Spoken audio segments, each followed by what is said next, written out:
servicios foráneos de los Estados Unidos, que había muerto en Trípoli, Italia, y había sido enterrado en suelo italiano. Con el consentimiento del gobierno italiano, desenterraron su cadáver y lo trajeron a los Estados Unidos para enterrarlo en suelo norteamericano. Una banda militar estuvo presente en el aeropuerto tocando melodías marciales mientras soldados de infantería disparaban sus fusiles, 3 rondas de 7 disparos, y la bandera de los Estados Unidos flameaba a media asta. Evidentemente se trataba de una persona importante. Tal vez usted haya oído su nombre, o tal vez nunca lo ha escuchado. Era John Howard Payne. ¿Pero qué es lo que había hecho John Howard Payne? ¿Por qué la gente estaba tan emocionada? ¿Por qué le estaban brindando esos honores póstumos? Por una frase que había escrito. ¿Y cuál fue esa frase?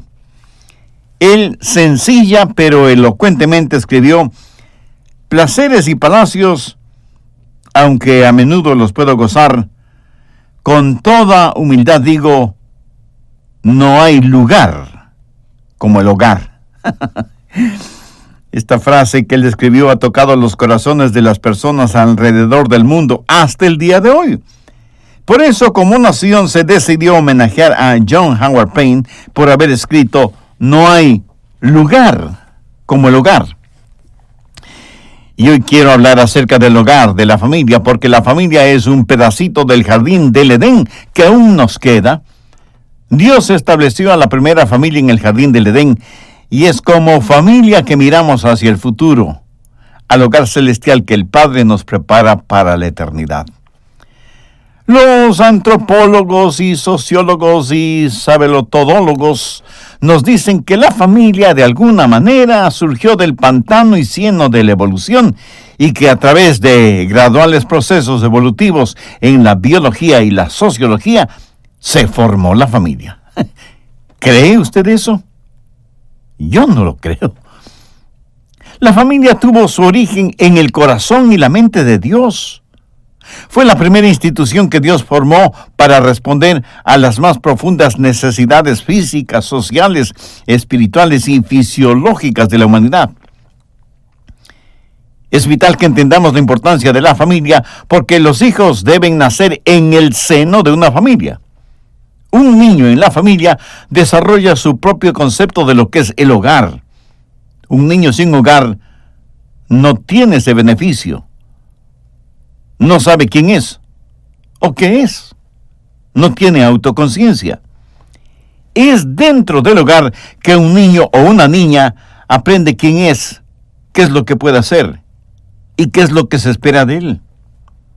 El alma de un niño se forma dentro del seno de la familia, y es dentro de la familia que los hijos desarrollan un sentido de seguridad, de confianza. Es dentro del hogar que los hijos aprenden a ser amados, aprenden que son dignos, aprenden que son valiosos.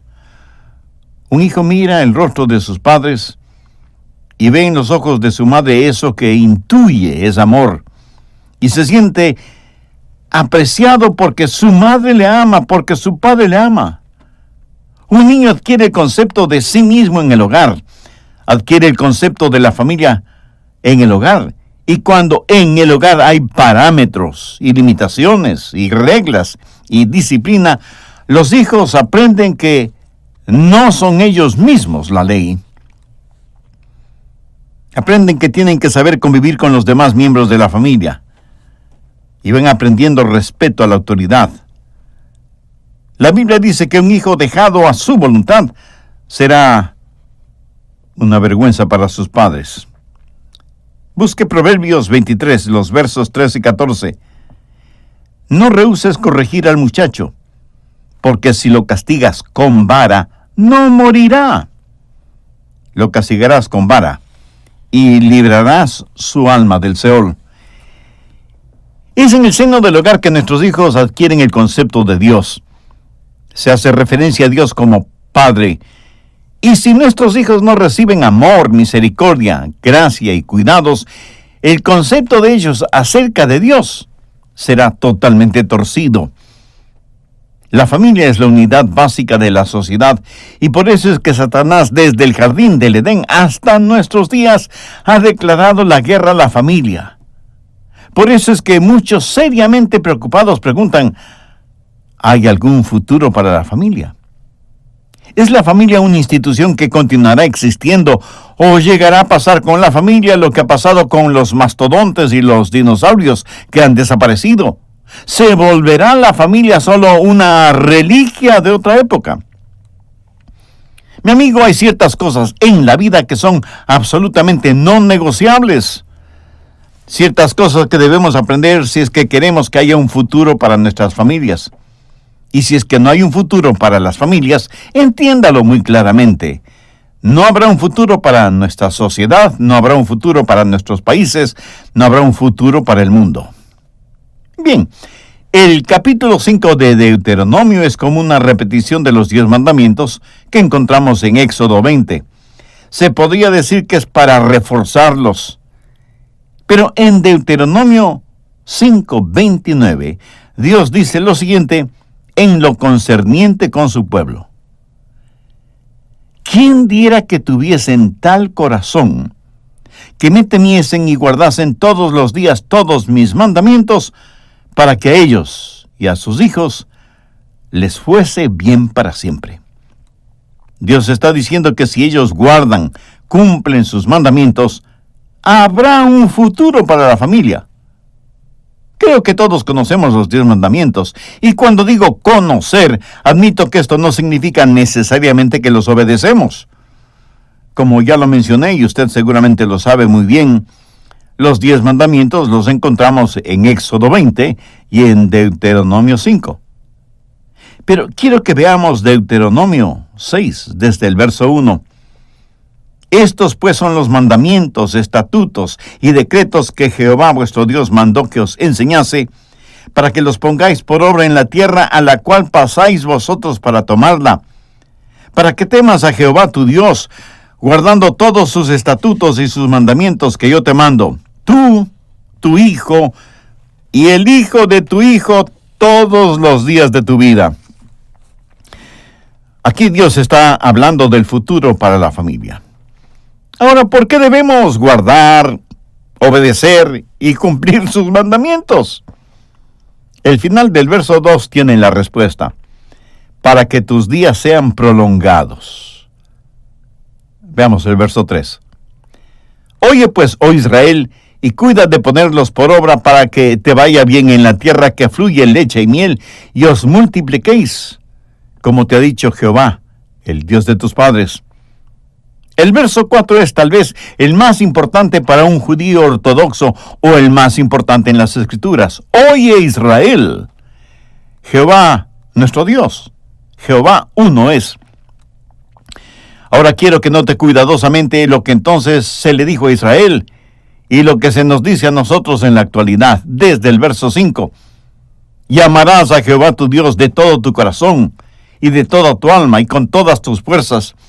Y estas palabras que yo te mando hoy estarán sobre tu corazón y las repetirás a tus hijos y hablarás de ellas estando en tu casa y andando por el camino y al acostarte y cuando te levantes, y las atarás como una señal en tu mano y estarán como frontales entre tus ojos y las escribirás en los postes de tu casa y en tus puertas.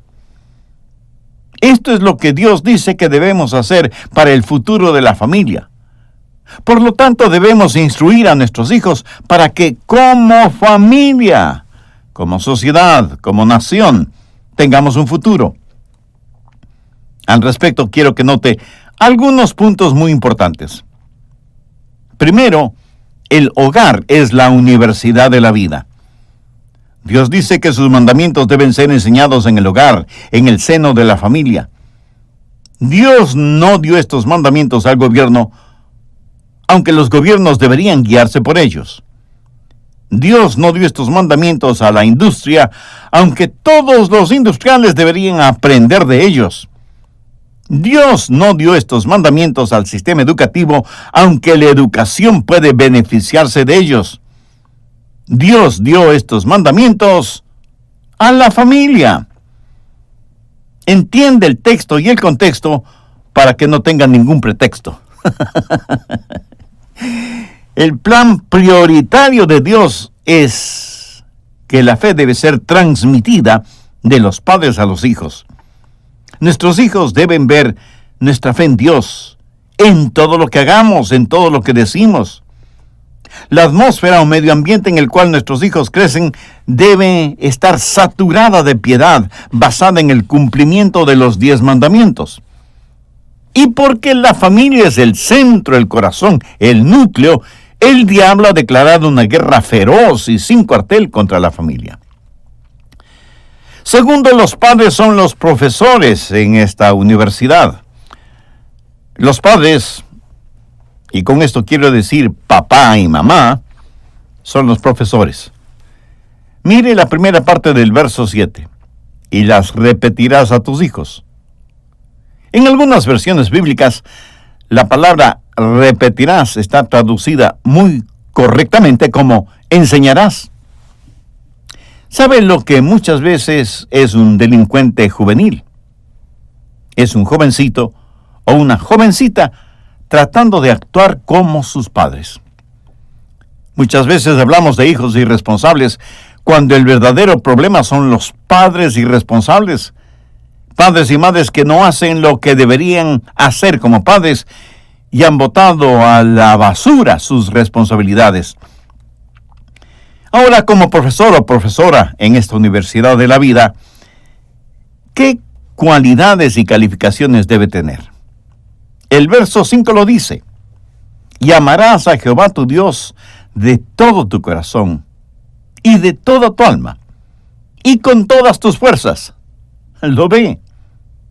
Esto es un requisito indispensable para ser un profesor o profesora en la universidad de la vida. Ustedes como padres, como profesores, deben entender lo siguiente: hay un control central en cada hijo, y usted no puede controlar el control central de su hijo o de su hija, porque ellos son los que controlan ese control central. ¿Sabe qué? Dios no va a pasar por encima de ese control. Porque Dios no va a forzarle ni a usted, ni a sus hijos, ni a nadie a comportarse de cierta forma. Dios le capacitará para eso, Dios le guiará. A Dios le gustará que usted haga ciertas cosas, pero en última instancia, usted es quien decide. Por lo tanto, una de las cosas más sabias que usted debe aprender es que usted no puede tomar decisiones por sus hijos. Es cierto, lo puede hacer cuando son pequeños y los puede guiar. Pero llega un momento en la vida de nuestros hijos en el cual ellos deben tomar sus propias decisiones. Usted toma sus propias decisiones. Nunca fije metas u objetivos para los demás, porque usted no puede controlar el control central de nadie. Yo tengo deseos para mis hijos y tengo deseos para mis nietos. ¿Sabe lo que deseo para ellos? Que amen a Dios con todas las fuerzas de su ser, que vivan vidas puras, piadosas y honestas, que nos amen a Joyce y a mí, sus padres, que nos amen nuestros nietos, que se amen entrañablemente los unos a los otros y que Dios les use poderosamente. Ese es el deseo de mi corazón y mi oración por ellos. Mi esposa y yo oramos diariamente por ellos, nombrando a cada uno de ellos. Yo tengo deseos para mis hijos y nietos, pero tengo metas para mí mismo. Mi meta es ser un buen padre. He determinado en mi mente que quiero ser un buen padre, porque puedo tomar esa decisión yo mismo. Así como me decidí por Jesús, así como decidí que por la gracia de Dios sería un buen padre y que amaría a Dios con todo mi corazón.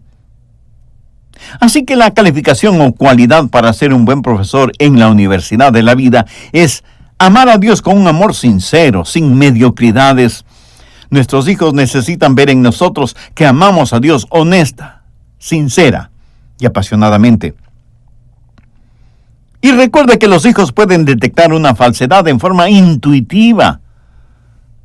Sus hijos saben que usted no es perfecto, pero también saben que usted ama a Dios con todo su corazón, porque vive y actúa motivado por ese amor.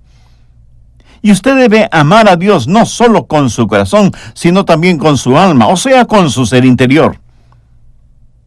De paso, permítame decir que si usted quiere saber si ama a Dios con toda su alma, hay dos cosas que debe examinar: su chequera o su cuenta de ahorros y su agenda. La primera para saber en qué está invirtiendo el dinero, y la segunda para saber en qué o cómo invierte su tiempo, para saber qué es lo que realmente tiene importancia para usted. Sus hijos deben saber que no hay ningún rincón en su vida que tenga el rótulo de privado, aún para Dios. Y esto tiene que ver con lo que lee, la música que escucha, sus canales favoritos en la televisión, las páginas de la internet que consulta, las diversiones que tiene, etc. Tercero, los 10 mandamientos son el plan de estudios.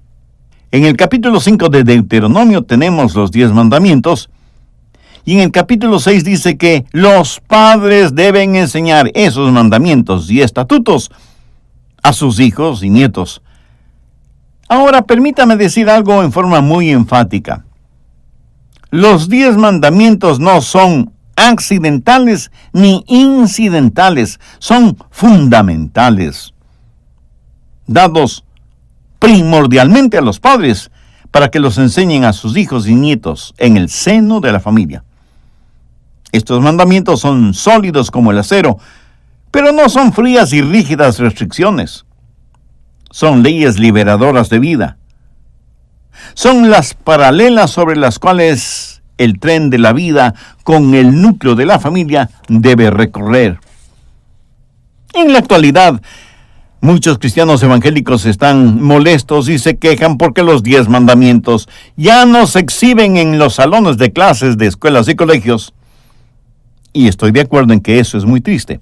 Pero pregunto,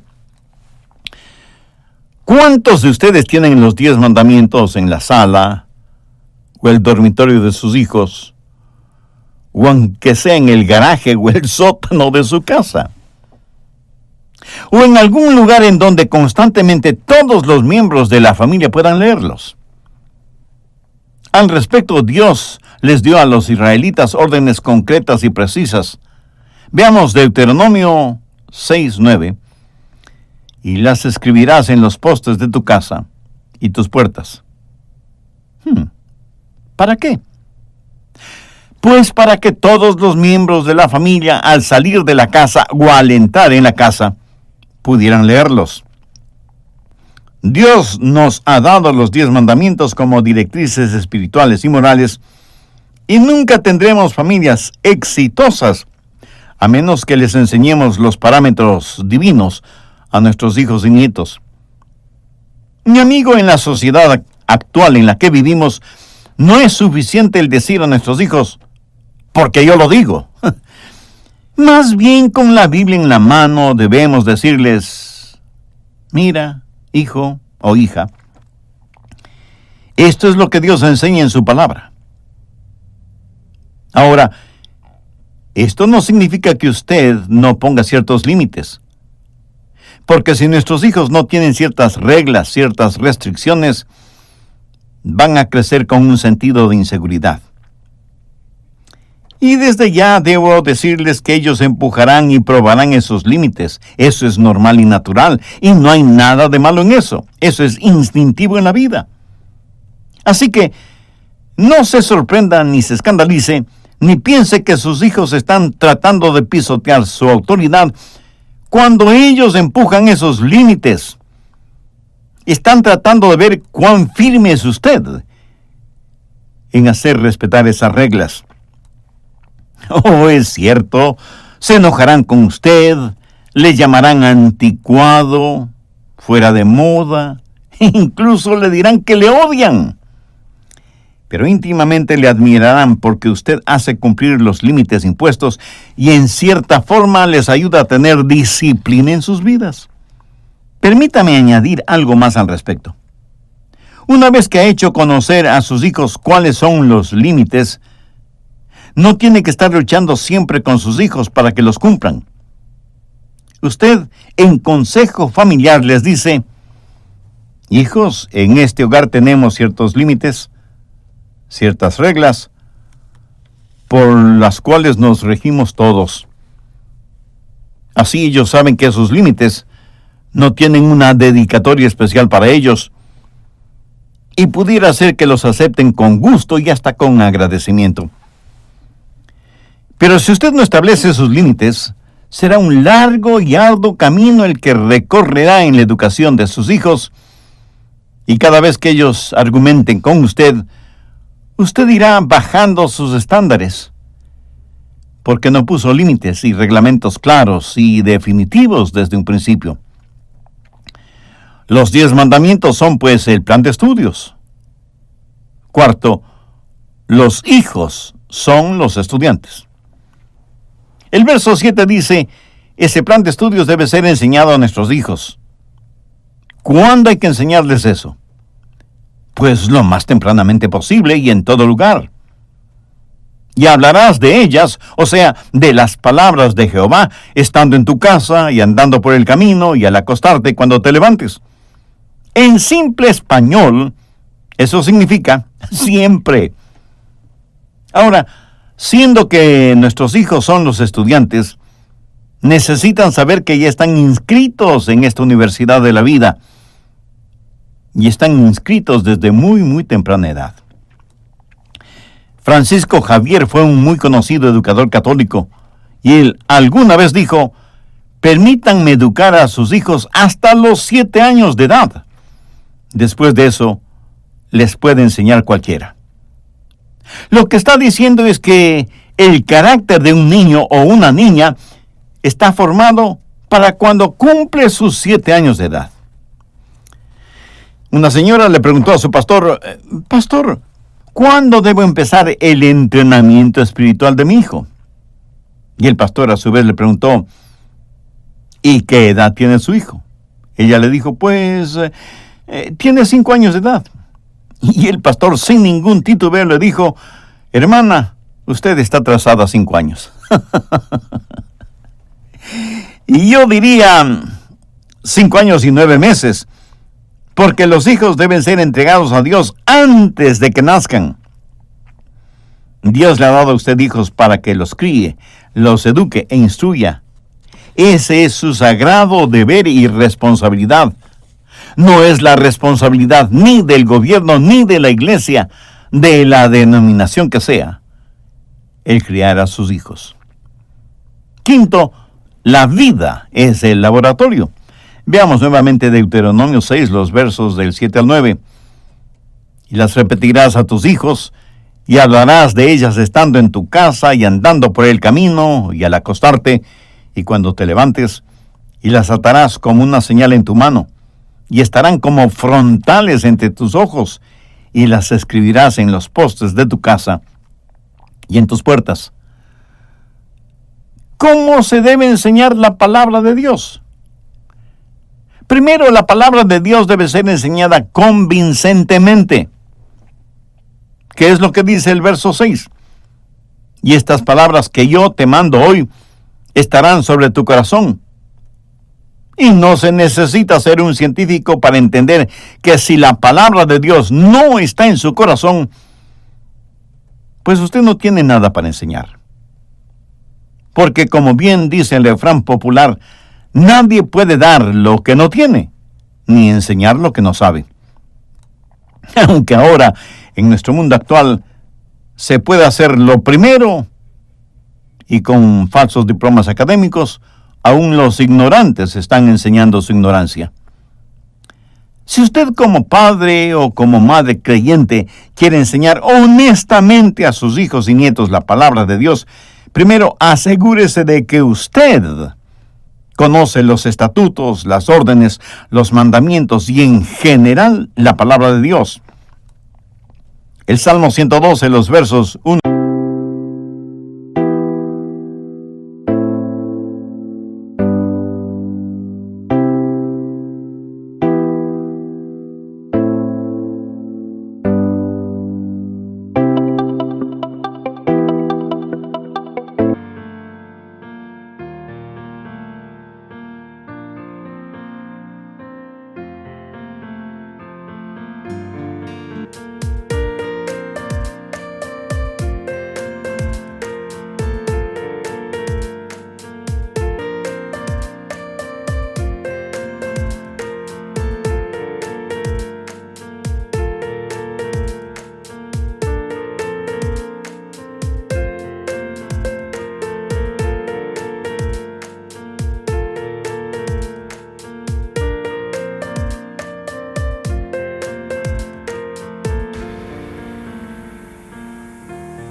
1:2 dicen: Bienaventurado el hombre que teme a Jehová, y en sus mandamientos se deleita en gran manera.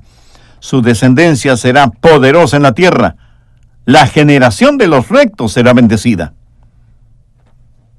¿Sabe que mi esposa y yo no solo oramos por nuestros hijos y nietos, sino también por nuestros bisnietos? Aunque a lo mejor no lleguemos a conocerlos en la tierra. Porque ellos serán nuestra semilla, nuestros descendientes en este mundo. Segundo, la palabra de Dios debe ser enseñada creativamente. El verso 7 dice: y las repetirás a tus hijos, y hablarás de ellas estando en tu casa, y andando por el camino, y al acostarte, y cuando te levantes. Y no es cuestión de que usted y su familia súbitamente se vuelvan religiosos, y tratan de aprender a toda velocidad algunas cosas de la palabra de Dios. Tratan de lograr en una semana o en un mes lo que toma toda una vida: conocer la palabra y la voluntad de Dios. Hay que ser creativos en la enseñanza de todo el consejo de Dios. No lea usted solo la Biblia, a menos que sea parte de sus devociones personales. Pero cuando está con toda su familia, asigne a cada miembro de su familia, incluyendo a los hijos que ya saben leer, una porción bíblica o un versículo. Cuénteles historias bíblicas como cosas reales y verídicas, y no como relatos de ciencia ficción. Invente juegos bíblicos, memorice versículos, escuche con su familia buena música cristiana, asista con sus hijos a conciertos juveniles que no sean solo un espectáculo tipo Hollywood, sino que sea algo que en verdad trae honor y gloria a Dios. Si quienes no conocen a Dios son tan creativos al presentar sus ideas en todos los niveles de la actividad humana, ¿somos nosotros, llenos del Espíritu de Dios, menos creativos que ellos? Hay que enseñar la Biblia creativamente. Tercero, hay que enseñar la palabra de Dios consistentemente. ¿Cuántos de ustedes son consistentes y diligentes enseñando, instruyendo a sus hijos? Busque Isaías 28, los versos 9 y 10. ¿A quién se enseñará ciencia? ¿O a quién se hará entender doctrina? ¿A los destetados? ¿A los arrancados de los pechos?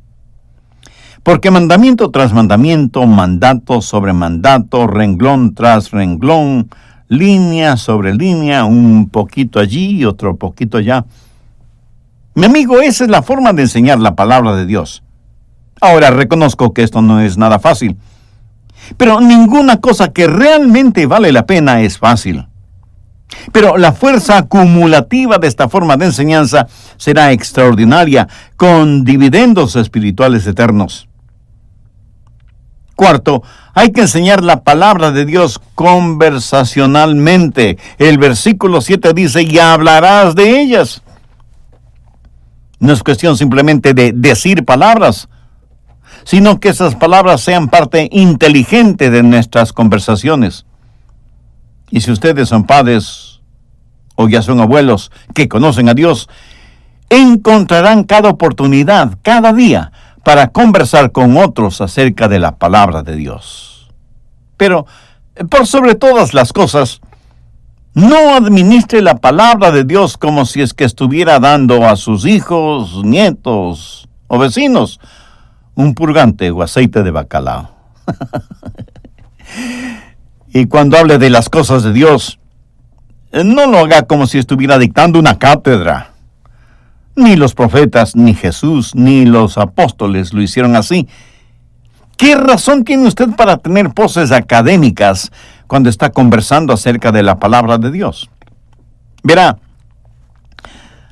la fe es captada tanto como es enseñada. ¿Ha notado cuán fácilmente aprendemos lo malo y negativo? ¿Y qué esfuerzo nos cuesta aprender lo bueno y positivo? Cuide sus palabras.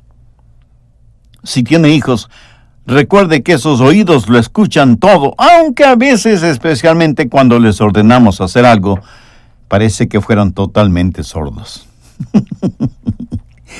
Y finalmente, cuando esté enseñando la palabra de Dios, sea ilustrativo y práctico. Mire lo que dicen los versos 8 y 9. Y las atarás como una señal en tu mano, y estarán como frontales entre tus ojos, y las escribirás en los postes de tu casa y en tus puertas. Los judíos, sobre todo los ortodoxos, tienen unas pequeñas cajitas llamadas filacterias, que contienen porciones de la Biblia.